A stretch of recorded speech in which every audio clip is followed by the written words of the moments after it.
शाहीन तो बोलेगा सच।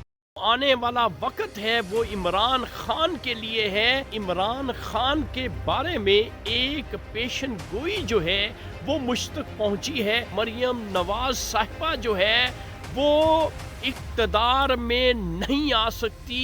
आने वाली हुकूमत में मियां नवाज शरीफ जो हैं वो नाकाम होंगे, हालात ख़राब होंगे। इमरान खान ही ने इक़्तिदार में आना है। मुल्क जो है वो बेहतरी की तरफ जाएगा। बोले ना बोले शाहीन तो बोलेगा सच।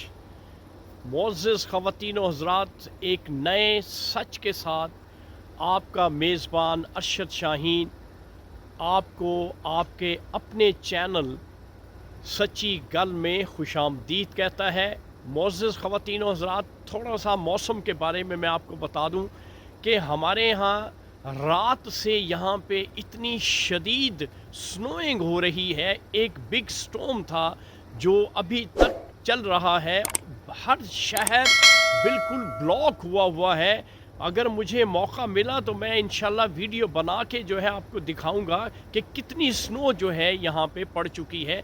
तो नाजरीन, आइए आज का जो सच है वो मैं आपके साथ शेयर किए लेता हूँ। सच कुछ यूँ है कि इमरान खान के बारे में एक पेशन गोई जो है वो मुझ तक पहुंची है, वो मैं आपके साथ शेयर करता हूं। वो पेशन गोई जो है वो फॉरटेलिंग और प्रोफेसी क्या है वो मैं आपके साथ शेयर किए लेता हूं।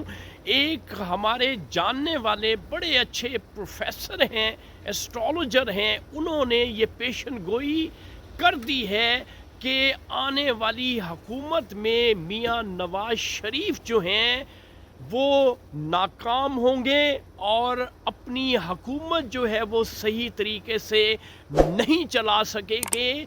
ये बात जो हमारे जानने वाले एस्ट्रोलॉजर हैं उन्होंने ये बात की है कि हालात ख़राब होंगे। अल्टीमेटली जो आने वाला वक्त है वो इमरान खान के लिए है। इमरान खान ही ने इक़्तिदार में आना है, लेकिन उनके लिए ज़रूरी है कि जो गलतियाँ उन्होंने पिछली हुकूमत में की हैं या जिन लोगों के साथ उनके ताल्लुकात पिछली हुकूमत में थे उनसे उनको इज्तनाब बरतना पड़ेगा और इंतहाई एहतियात करनी पड़ेगी और इमरान खान ही इक़्तिदार में आएंगे। उसके बाद उन्होंने ये बताया है कि उनका इक़्तिदार जो है वो बहुत लंबा चलेगा और मुल्क जो है वो बेहतरी की तरफ जाएगा। एक और सच जो है वो आपके साथ मैं शेयर किए लेता हूँ। उन्होंने ये भी कहा है कि मरियम नवाज साहिबा जो है वो इक़्तिदार में नहीं आ सकती। उनके भविष्य में जो बात लिखी जा चुकी है कि वो कभी भी मुल्क की, पाकिस्तान की प्राइम मिनिस्टर नहीं बन सकती। तो ये आज का सच था मुअज़्ज़िज़ ख़वातीन व हज़रात जो मैंने आपके साथ शेयर करना था। अब नए सच के साथ इस स्नो स्टॉर्म में मैं कोशिश करूंगा कि आपके लिए तलाश करूं और अगली वीडियो में इंशाल्लाह नए सच के साथ आपका अपना होस्ट अरशद शाहीन आपकी खिदमत में हाजिर होगा। इस वक्त आप अपने होस्ट अरशद शाहीन को इस स्नो के मौसम में इजाज़त दीजिए और मेरी अगली वीडियो का इंतज़ार कीजिएगा। Thank you very much. अल्लाह हाफ़िज़।